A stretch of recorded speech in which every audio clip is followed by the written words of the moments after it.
A cena estava montada para mais um capítulo daquela rotina que já conhecia tão bem. O cheiro de carne queimando se misturava ao ar pesado da cozinha minúscula, onde cada objeto parecia conspirar contra ela. O relógio marcava 6:30 e Genádio, como sempre, chegava atrasado, meia hora de diferença que bastavam para transformar o jantar em um campo minado. As panelas sujas se amontoavam na pia, restos de café da manhã grudados nos pratos como lembretes de outro dia mal começado. Uma gota d'água caiu do teto, manchando o linóleo desgastado, enquanto o aroma de comida queimada se espalhava, anunciando o que viria pela frente. A porta da rua bateu com força, fazendo tremer os copos no armário antigo. Apagou o fogo às pressas, como se isso pudesse apagar também o que estava por vir. Cheguei, anunciou Genádio da entrada com uma voz que já carregava o peso de um dia exausto, e a promessa de uma noite pior. Ela conhecia aquele tom, gravado na memória como uma sentença. Abriu a janela numa tentativa desesperada de dissipar o cheiro de queimado,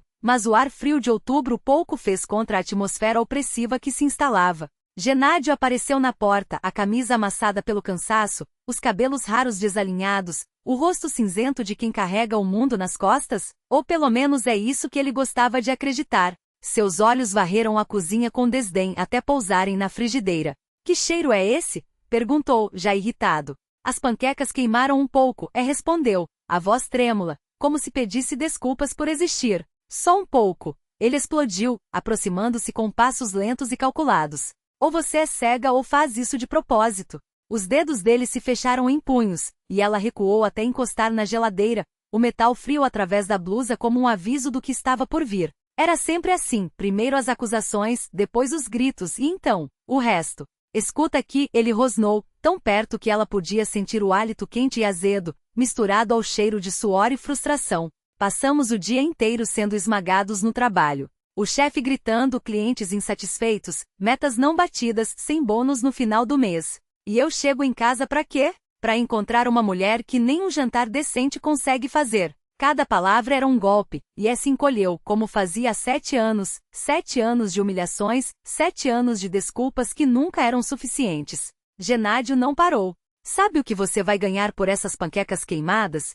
Perguntou, a mão já se movendo em direção ao cinto. Hoje é pela comida estragada. Amanhã, se não arrumar essa vida, vai ser só pra lembrar como se respeita um marido. O couro deslizou pelas fivelas com um chiado sinistro, e fechou os olhos, o coração batendo tão forte que parecia ecoar pelas paredes. Olha pra mim, ele ordenou, a voz trovejando.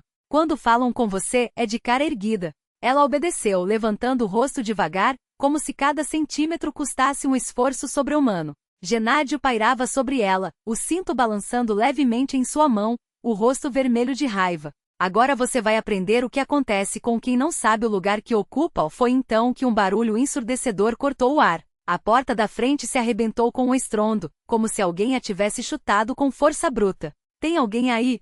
Uma voz masculina e desconhecida ecoou pelo corredor. Genádio congelou. O cinto caiu de seus dedos, como se de repente pesasse toneladas. Seu rosto perdeu toda a cor, a fúria dando lugar a algo muito próximo do pânico. Quem é? Sussurrou, os olhos arregalados. Passos firmes se aproximavam sem pressa, como se quem os desse soubesse exatamente o que ia encontrar. Genádio se virou para a janela, as mãos trêmulas lutando com a maçaneta enferrujada. Genádio, o que você está fazendo? Tentou perguntar, mas ele já se atirava para fora, desajeitado, como um animal acossado. Um baque surdo veio de fora, seguido de um palavrão abafado. Ele havia caído no canteiro de rosas. Na porta da cozinha, um homem alto de ombros largos, vestindo um casaco escuro e jeans, observava a cena com calma. Cabelos grisalhos, barba curta, olhos cinzentos que pareciam ter visto demais da vida para se surpreenderem com qualquer coisa. Boa noite, cumprimentou, a voz serena, quase irônica. Me desculpem a intrusão. Sou Victor, moro no apartamento acima. A porta estava aberta, ouvi vozes, e resolvi entrar.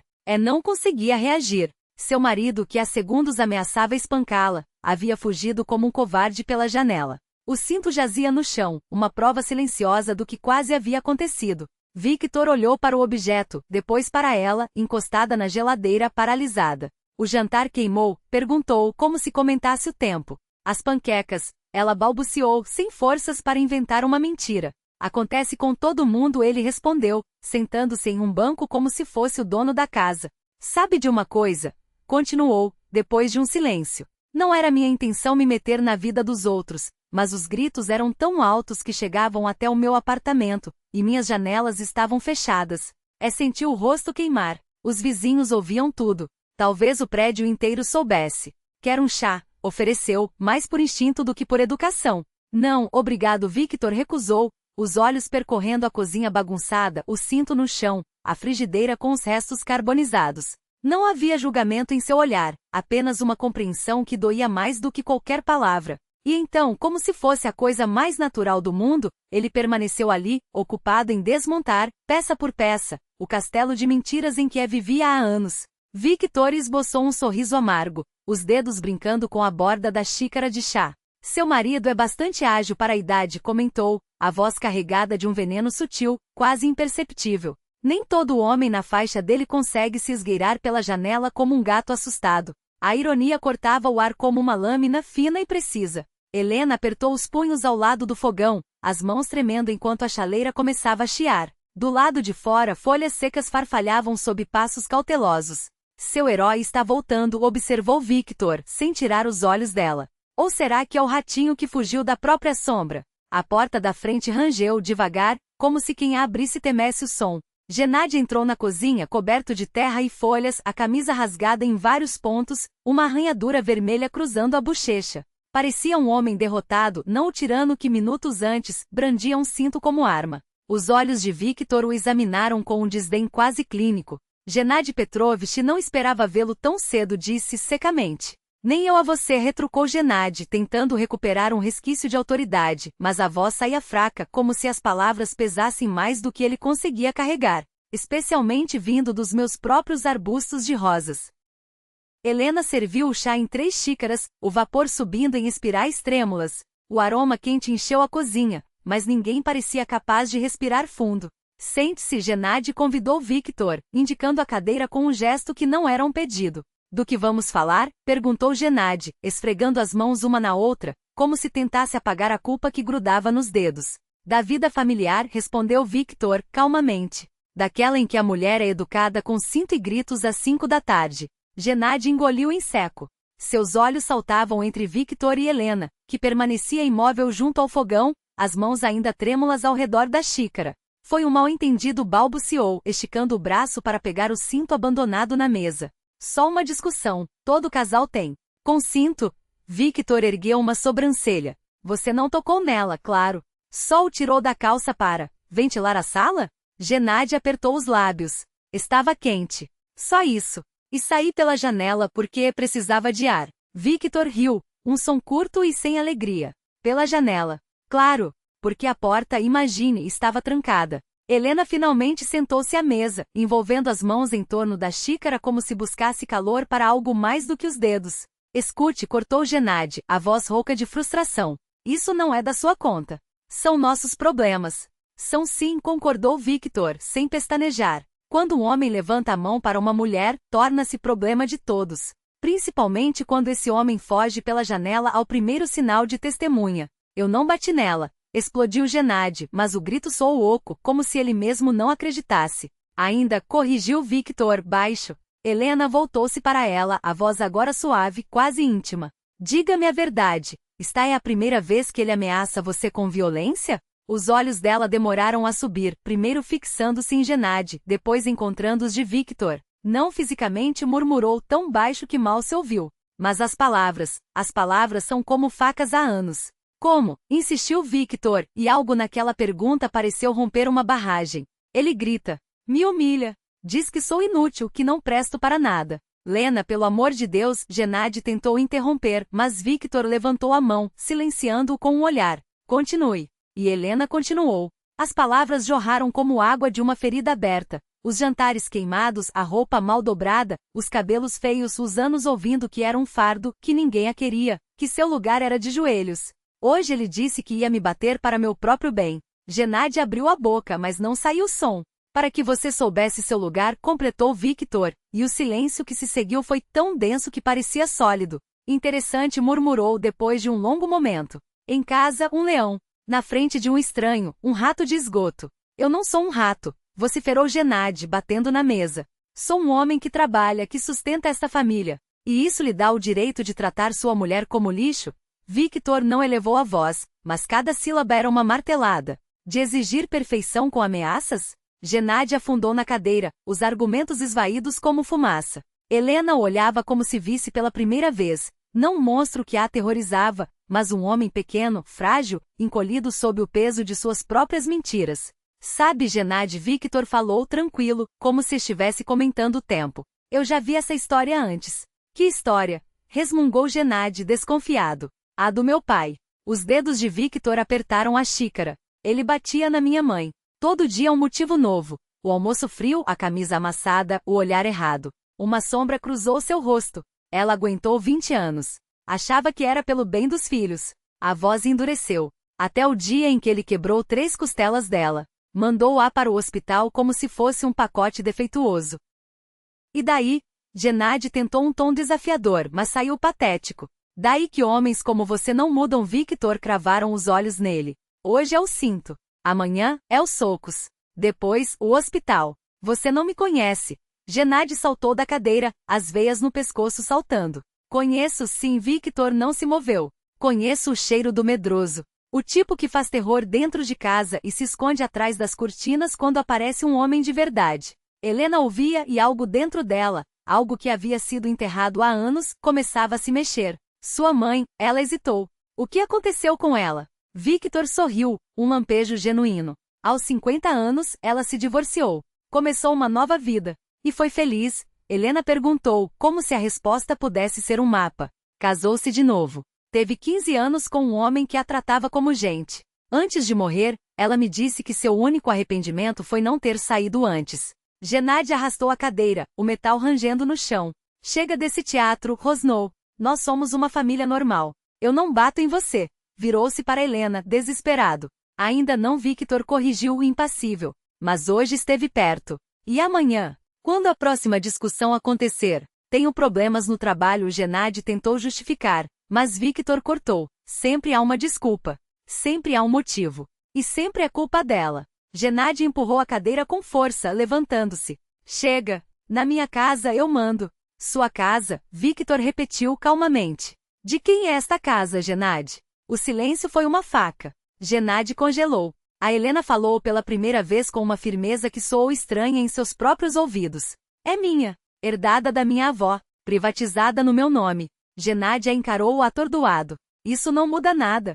Somos casados. Muda tudo, ela respondeu, e pela primeira vez em anos, sua voz não tremia. Esta é minha casa. E eu não vou mais permitir que me tratem como uma intrusa nela. Lena, pelo amor de Deus, Gennady estendeu a mão, mas ela recuou. Não. Não hoje. Não nunca mais. Victor observava sem interferir. Não precisava. A batalha já estava ganha. O silêncio que se seguiu foi mais eloquente que qualquer palavra. Gennady, com os punhos cerrados e o orgulho ferido, tentou uma última cartada. Esqueça essa bobagem, Lena. Juro que vou mudar. Desta vez é diferente.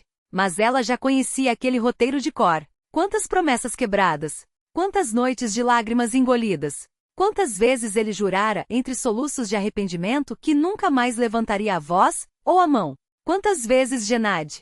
Sua voz, antes trêmula, agora cortava o ar como uma lâmina. Quantas vezes você prometeu e quantas vezes eu acreditei? Ele abriu a boca, mas nenhuma desculpa convincente saiu. Só o eco de suas próprias mentiras, voltando para assombrá-lo. Não, agora é tarde. Lena se levantou, e pela primeira vez em anos, não recuou quando ele se aproximou. A noite lá fora era espessa, iluminada apenas pelos postes fracos que mal conseguiam romper a escuridão. Algum lugar nos arbustos, um galho estalou, talvez um animal, talvez o vento. Ou talvez apenas o som de um homem que, pela primeira vez na vida, não tinha para onde correr. O que você quer, Lena? Sua voz quebrou, revelando o medo que sempre escondeu atrás da fúria.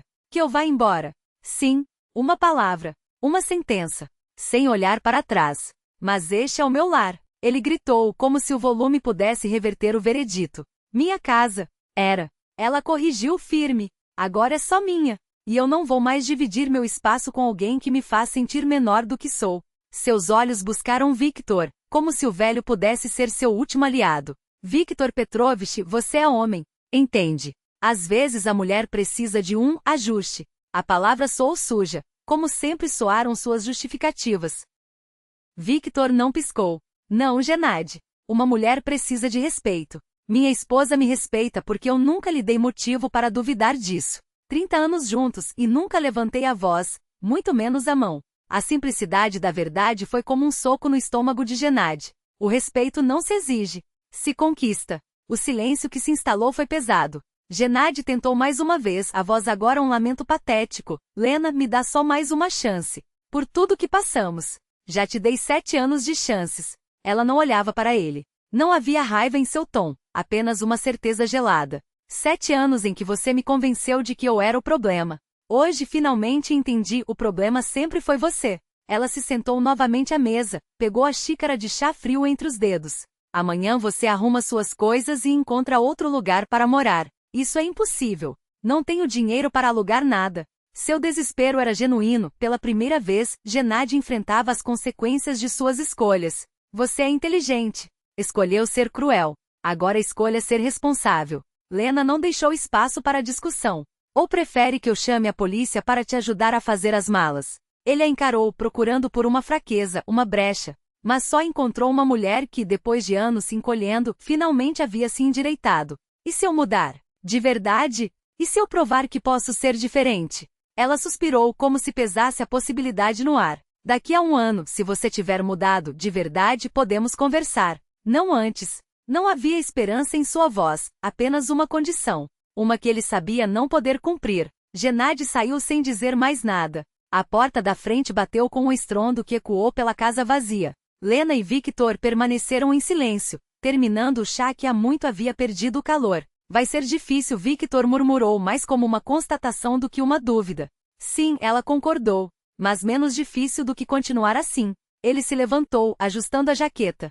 Se precisar de algo, um conselho, uma testemunha, um martelo para pregar a porta que ele não vai mais atravessar, é só chamar. Lena sorriu pela primeira vez naquela noite. Obrigada. Por tudo. Victor assentiu. Minha mulher está me esperando. E amanhã? Ele hesitou como se escolhesse as palavras. Amanhã você começa do zero. Sem gritos.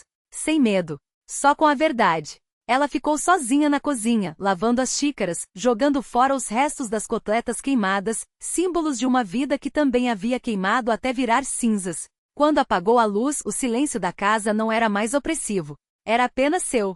Pela primeira vez em anos, Lena dormiu sem se encolher. Sem esperar pelo próximo grito, pela próxima desculpa, pelo próximo golpe. Dormiu como quem sabe que pela manhã, o sol nascerá, e desta vez será para ela.